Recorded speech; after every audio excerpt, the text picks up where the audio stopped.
There's a gaggle, a fraternal order, let's call it the government, or let's call it Congress, that either has allowed or facilitated what I just read you.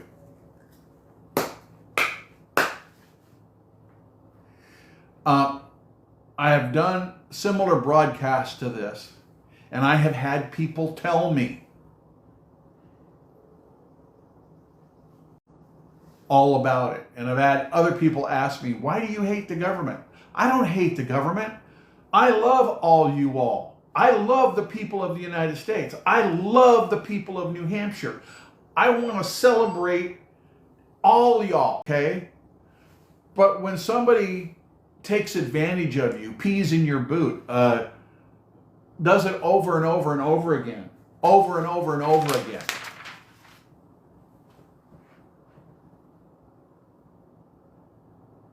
you don't have to like them or dislike them to not trust them.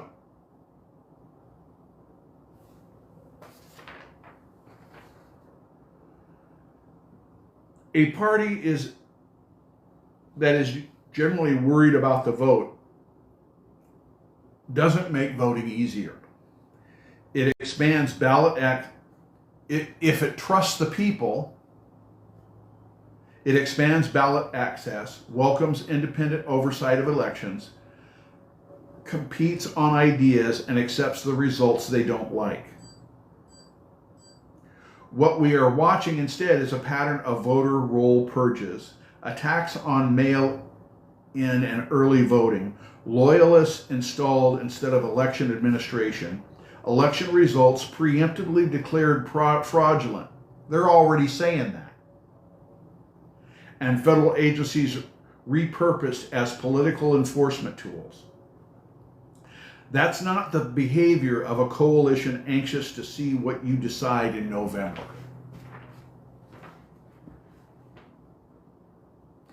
That's the behavior of a movement building parallel structures.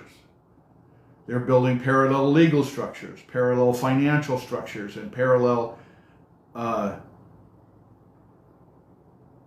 interesting parliamentary government regulation policies too.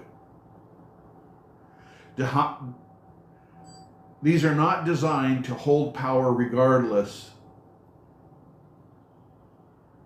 This is designed to hold on to it no matter what. And no matter what the ballot box says. The people that I read you all that stuff that committed that are still in government. 40 years is not that long ago. Okay? Some of you aren't that old yet, but there's a lot of people that are, and a lot of those people in government are older than 40 years, so they've been doing this for a long time. Okay?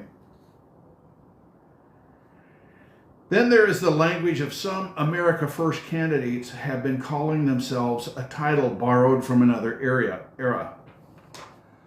Gauleiter is a Nazi term for a regional party leader, third in the hierarchy below, I'm not going to say this right, but it'll be on my Substack, Reichsleiter and the Führer himself, appointed directly by Hitler, answerable to only upward, and known historically as Little Hitlers. The Little Hitlers of Germany occupied districts. The Gauleiter was never elected. He was installed. His authority did not flow from the people beneath him. It flowed from a man above him. When the candidate in 2026 reaches for that word to describe himself, even once, even offhand, even as a joke or a guffaw, he's making a confession. He's telling you clearly and on the record how he understands the relationship between himself and the people he would govern. I attended the county commissioners meeting in New Hampshire, where they talked about passing a law that would regulate schools and be answerable to somebody other than someone in this state. They passed that What the hell is going on?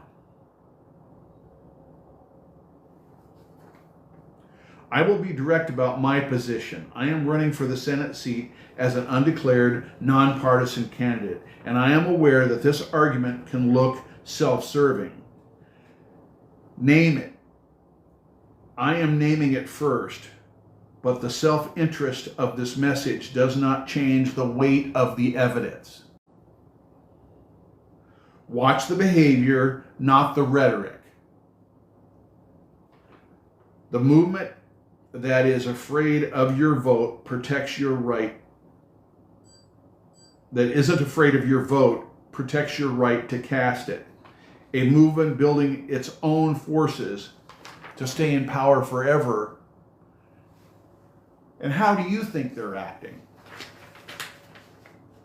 Do they look like they're afraid of the vote in November with the things that they're doing and the things that they're building and the things that they're trying? Do they look like they are?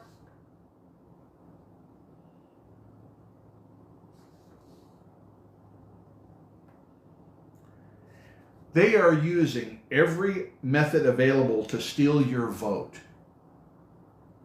Don't vote Republican. Vote independent. Vote something else. Vote Green Party. Vote whatever you want. Of course I'd love your vote. But let's be honest. We may have to force it because they're not looking like they're planning on leaving.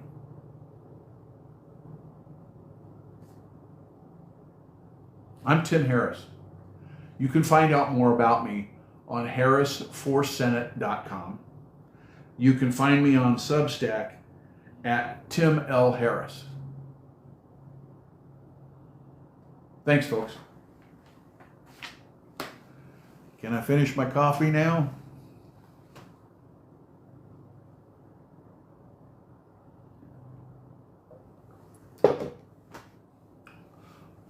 Folks, I'm just inviting you to pay attention.